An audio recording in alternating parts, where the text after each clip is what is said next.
नमस्कार दोस्तों, जय हिंद। स्वागत है आपका आपके अपने चैनल पाठशाला विद केके में। दोस्तों, आपने थंबनेल देखा ही होगा। 50 वैसे महत्वपूर्ण अनुच्छेद जो सारे एग्जाम में पूछे जाते हैं। अगर आपने इन सारे अनुच्छेदों को देख लिया, एक नज़र याद कर लिया, तो ये मान के चलिए कि अनुच्छेद से संबंधित आपका जो है 70% समस्या का समाधान हो जाएगा। जी हाँ, सही सुना आपने, 70% आपको यही सारे अनुच्छेद हैं जो 70% में आते हैं। इसके अलावा बाकी हम अलग से क्लास ले लेंगे, कुछ और जो छोटा पटा है उसको करा देंगे। लेकिन ये ऐसे अनुच्छेद हैं जो लगभग सारे एग्जाम में आपको कहीं ना कहीं देखने को मिल जाएगा।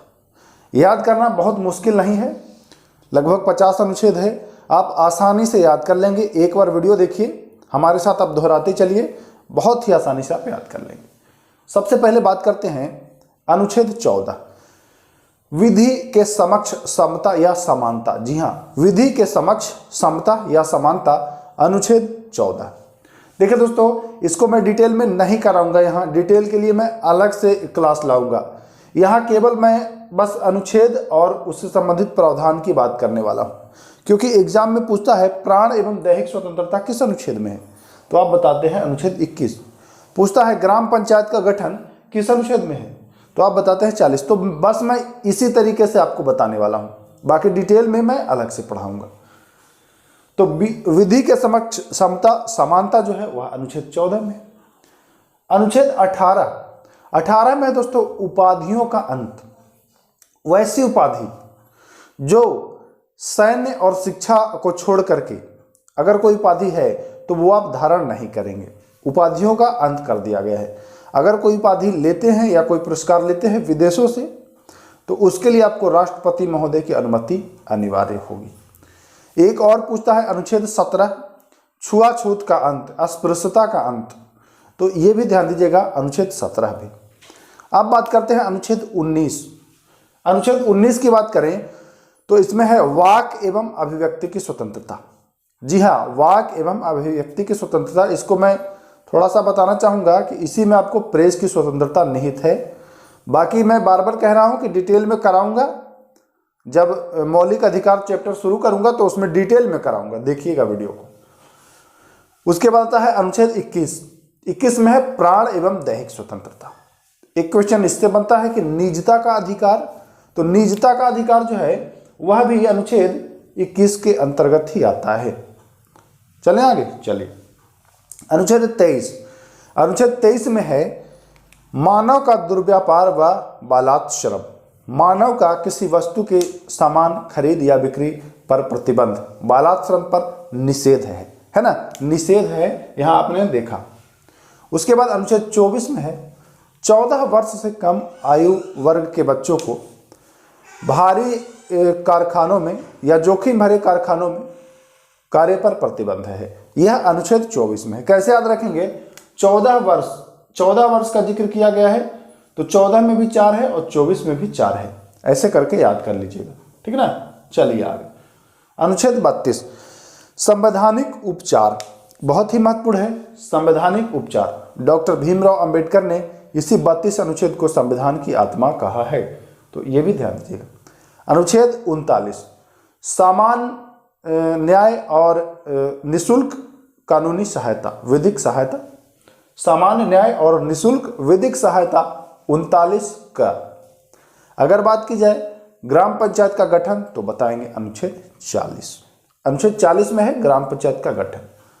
उसके बाद हम लोग बात करते हैं अनुच्छेद 44, जिसमें है सामान्य सिविल संहिता, जो आपके गोवा राज्य में लागू है। तो ये भी पूछता है कि सामान्य सिविल संहिता, तो बताइएगा 44 गोवा राज्य में लागू है।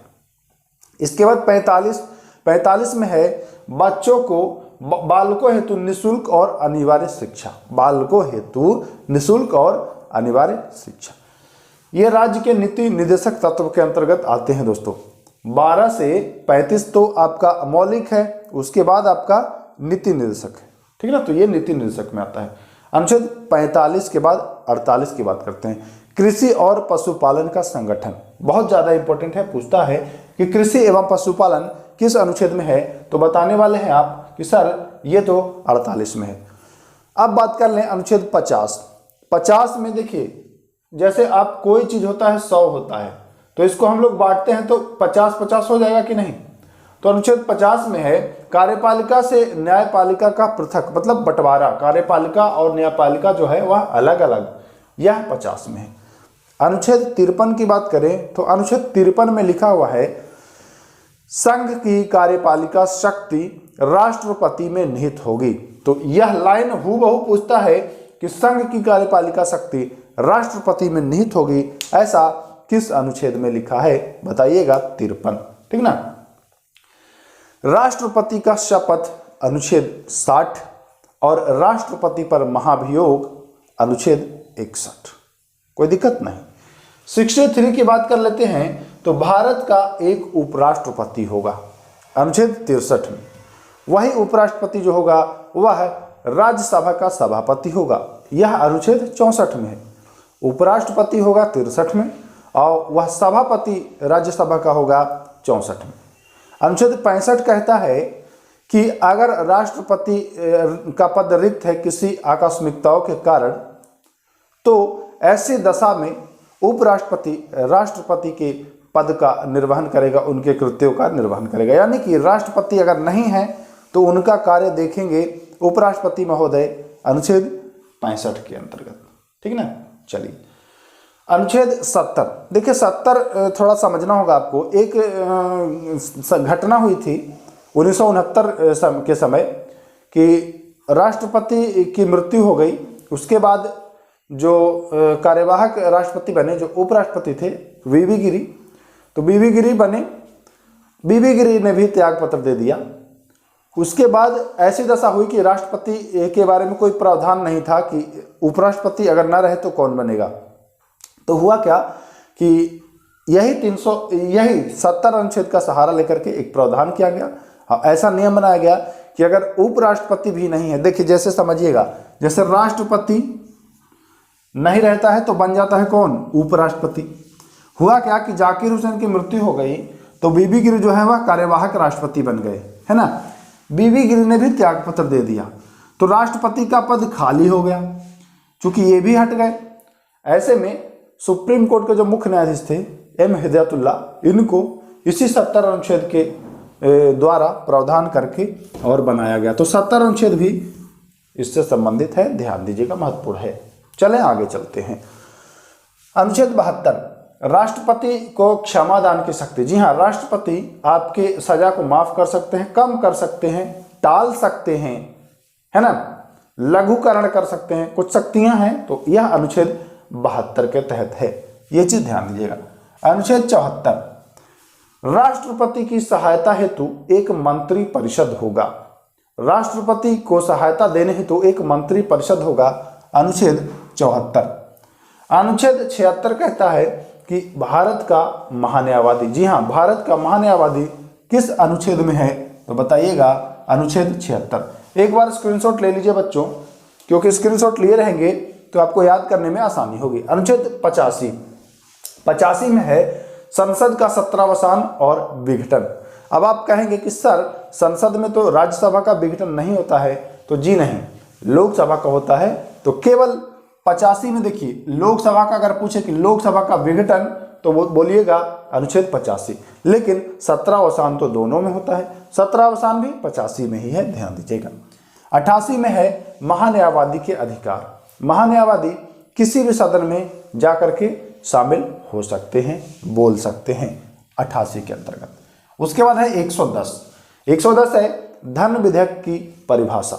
धन विधेयक की परिभाषा 110। धन विधेयक को प्रमाणित कौन करता है, लोकसभा अध्यक्ष, ये भी ध्यान दीजिएगा। चलते हैं 112 में है बजट। हालांकि बजट शब्द का जिक्र कहीं भी संविधान में नहीं है, बजट के स्थान पर वार्षिक वित्तीय विवरण शब्द का प्रयोग किया गया है, ध्यान दीजिएगा। 123 अध्यादेश। देखिए, जब संसद का सत्र नहीं चल रहा होता है तो ऐसी हालत में राष्ट्रपति के पास शक्तियां हैं ऐसी कि वो अध्यादेश जारी कर सके, वह है अनुच्छेद 123 में।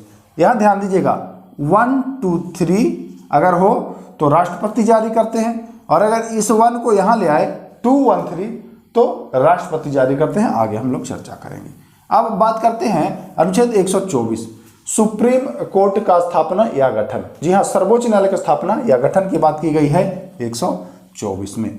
ये दोनों ध्यान दीजिएगा, आगे हम रिलेट करके बताएंगे। 143 143 सुप्रीम कोर्ट से, जी हाँ, सुप्रीम कोर्ट से परामर्श लेने का अधिकार राष्ट्रपति के पास है। सुप्रीम कोर्ट से वो परामर्श ले सकते हैं किसी भी मामले पर, वह है अनुच्छेद 143।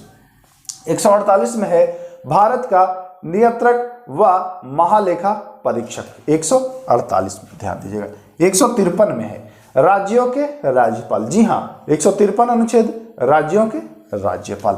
161 जैसे अनुच्छेद 72 के तहत राष्ट्रपति को क्षमादान की शक्ति प्राप्त है, ठीक उसी प्रकार से कुछ कम शक्तियां अनुच्छेद 161 के तहत राज्यपाल को प्राप्त है। ध्यान दीजिएगा। 165 राज्य का महाधिवक्ता। जी हाँ, 165 राज्य का महाधिवक्ता। 213 देखिए, अभी हमने बताया था 123 में 1 2 3 लिख रहे थे तो राष्ट्रपति अध्यादेश जारी कर रहे थे, और इस 1 को यहाँ ले आए तो राज्यपाल अध्यादेश जारी करने लगे। अब उसी प्रकार से 214 है। देखिए 124 में सुप्रीम कोर्ट का गठन, और इस 1 को यहाँ ले आए तो हाई कोर्ट का गठन, है ना, हाई कोर्ट का गठन। ये चीज ध्यान दीजिएगा। 243 में 2 अनुच्छेद मैं लिखा हूं, आई और के। देखिए, एक पूछता है कि वित्त आयोग किस अनुच्छेद में है, तो आप बताते हैं कि अनुच्छेद 280। अगर पूछे राज्य वित्त आयोग तो बताएंगे 243 आई में राज्य वित्त आयोग। एक पूछता है निर्वाचन आयोग तो बताते हैं 324, और अगर पूछे राज्य निर्वाचन आयोग तो बताएंगे 243 के है निर्वाचन आयोग, वित्त आयोग 243 आई। ध्यान दीजिएगा। 263 अंतर राज्य परिषद। 266 संचित निधि। यहां पूछता है आपसे राज्यों की संचित निधि किस अनुच्छेद में है, तो राज्य या केंद्र दोनों की संचित निधि का वर्णन जो है वह ये 266 में ही है। 280 आपको वित्त आयोग हमने बता ही दिया। अखिल भारतीय सेवाएं का सृजन, यह 312 अनुच्छेद में है। राज्यसभा को शक्ति प्राप्त है अखिल भारतीय सेवा सृजित करने का, तो ये भी ध्यान दीजिएगा। अनुच्छेद 315 आप जानते होंगे, यूपीएससी अगर बिहार से है तो बीपीएससी जानते हैं ना, तो यूपीएससी और बीपीएससी संविधान के किस अनुच्छेद में है, 315 में है। जी हाँ, राज्य लोक सेवा आयोग और संघ लोक सेवा आयोग दोनों जो है वह 315 में है। निर्वाचन आयोग की हमने बात कर ही ली। 352 में देखिए आपातकाल की उद्घोषणा यानी राष्ट्रीय आपात। 356 राष्ट्रपति शासन। 360 वित्तीय आपात। एक अनुच्छेद 365 है, 365 पर भी आप जरा ध्यान दीजिएगा। कहता है कि संघ द्वारा दिए गए निर्देशों के पालन करने में अगर आप असफल हैं तो केंद्र आपके राज्य में राष्ट्रपति शासन लगा सकता है, तो यह भी राष्ट्रपति शासन से ही संबंधित है। 365 2 अनुच्छेद और है। 108 जो कि संयुक्त अधिवेशन बुलाता कौन है, राष्ट्रपति। आपसे पूछे संयुक्त अधिवेशन किस अनुच्छेद, तो 108। सर्वोच्च न्यायालय का अभिलेख न्यायालय होना। सर्वोच्च न्यायालय एक अभिलेख न्यायालय है, किस अनुच्छेद में, ऐसा पूछता है तो बताइएगा अनुच्छेद 129। दोस्तों मैं उम्मीद करता हूं इन सारे अनुच्छेदों को आपने अच्छे से देखा है, और जो भी मैं बोला हूं उसको आपने अच्छे से सुना है और समझा है। एक बार अगर और वीडियोज को देख लेंगे या फिर आपने स्क्रीनशॉट लिया है उससे रिवीजन कर लेंगे, या तो आप कहीं कॉपी पर नोट्स के रूप में इसको नोट कर सकते हैं। इतना करने के बाद आपको लगभग इसमें का आधा से ज़्यादा याद हो जाएगा। 1 से 2 बार जैसे देखते हैं तो आपको समूचा पूरा याद हो जाएगा। अब इतना अगर याद कर लिया आपने तो ये मान के चलिए कि एग्जाम का 70 से 80% एग्जाम का अनुच्छेद से संबंधित जो समस्या है सब आपका सॉल्व हो जाएगा। तो अगर आप लोग नए हैं हमारे चैनल पर तो सब्सक्राइब कर लीजिएगा। तमाम ऐसे वीडियो मैं आप लोग को प्रोवाइड कराता रहूँगा। मिलेंगे नेक्स्ट वीडियो में। नमस्कार, जय हिंद।